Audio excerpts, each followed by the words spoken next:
Power has a branding problem. We've been taught to picture it as volume, raised voices, clenched fists, dominance performed loudly for an audience. But watch the people who actually shape rooms, decisions, and other people's behavior. They're usually the quietest ones there. This is the uncomfortable truth buried inside Machiavelli's thinking. The most effective influence is the kind nobody notices happening. 1. Stop defending yourself. There's a reflex most people can't resist, the urge to explain. Why you were late, why you made that choice, why you said what you said. It feels like clarity. It's actually exposure. Every explanation you volunteer signals that you need the other person's approval to feel okay. And people sense that need, even when they can't name it. Leaders who give short answers aren't being cold. They're holding ground. When someone responds to a question with 2 words and no elaboration, your brain doesn't move on. It circles back, trying to read between the lines. That mental energy they've captured? That's influence. Leave gaps. People will fill them in ways that serve you better than any explanation would. 2. Make them feel seen. But carefully. Logic doesn't drive most human decisions. Ego does. The desire to feel understood, valued, and recognized is one of the most consistent forces in human behavior. And most people spend their lives feeling like no one quite gets them.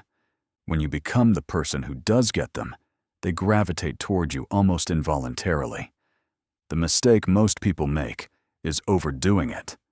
Constant praise loses its currency fast. Instead, offer something precise and rare. You notice things most people miss.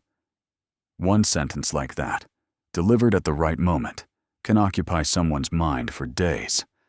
Specificity signals that you were actually paying attention, and that's worth more than any generic compliment. 3. Limit your availability. Abundance kills value.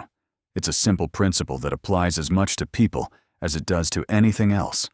When you're always reachable, always ready, always available, people stop registering your presence as something worth prioritizing. You become furniture, expected, taken for granted. Scarcity does something different to the mind. When someone is hard to reach, the brain automatically assigns them more importance. Their time feels like a resource. Their attention feels like it means something. Occasionally going quiet, not as a game, but as a genuine recalibration, changes how people relate to you. Your return carries weight that constant presence never could. 4. Keep your reactions private. When people can't fully decode your emotional state, they keep trying. And someone who is actively trying to understand you is someone who is focused entirely on you. Emotional transparency has a cost most people don't calculate. When everything you feel is visible, you're predictable. And predictable people are easy to work around. Composure under pressure isn't just self-discipline, it's a form of leverage. In a conflict where one person is losing their composure and the other isn't, the psychological advantage belongs entirely to the calm one. Not because calm is passive, but because it's unreadable, and people are quietly unsettled by what they can't categorize. 5. Read what people actually want. Everyone is running on some kind of deficit. Some hunger for recognition, others for security, belonging, control, or proof of their own worth. These aren't character flaws. They're just the invisible engines underneath visible behavior. The person who constantly one-ups others in conversation isn't confident. They're insecure about being overlooked. The one who needs every decision validated isn't cautious. They're afraid of being wrong in a way that feels unbearable. Once you learn to read behavior this way, people become much more legible. And when you understand what someone is actually looking for, you know exactly how to approach them, or how to hold your ground against them. 6. Let silence do the work. Silence makes people uncomfortable, so they talk. And the more they talk trying to fill the void, the more they reveal. Their assumptions, their anxieties, what they're hoping you'll say. In almost any negotiation, meeting, or difficult conversation, the person who speaks least tends to control the most. Every word you add is a card you've shown. Every pause is a card you're still holding. The habit of speaking only when you have something precise to say, not to fill space, not to seem engaged, not to manage someone else's discomfort, is rarer than it sounds. And when you develop it, your words carry a different weight entirely.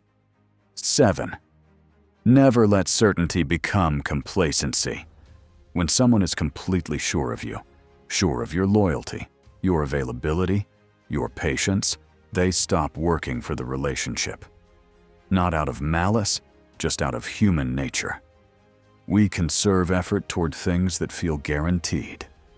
But when the possibility of loss appears, something shifts. Attention returns. Effort returns.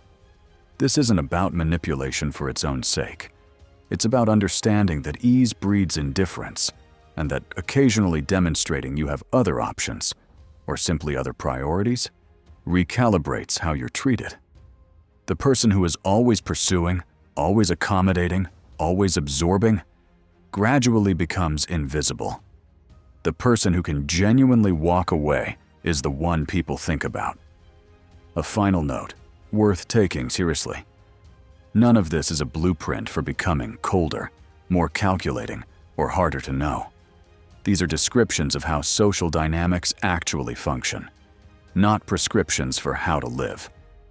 The sharper your understanding of influence, the greater the responsibility that comes with it. People who weaponize these patterns often find they've built a life that's strategically sound and genuinely empty.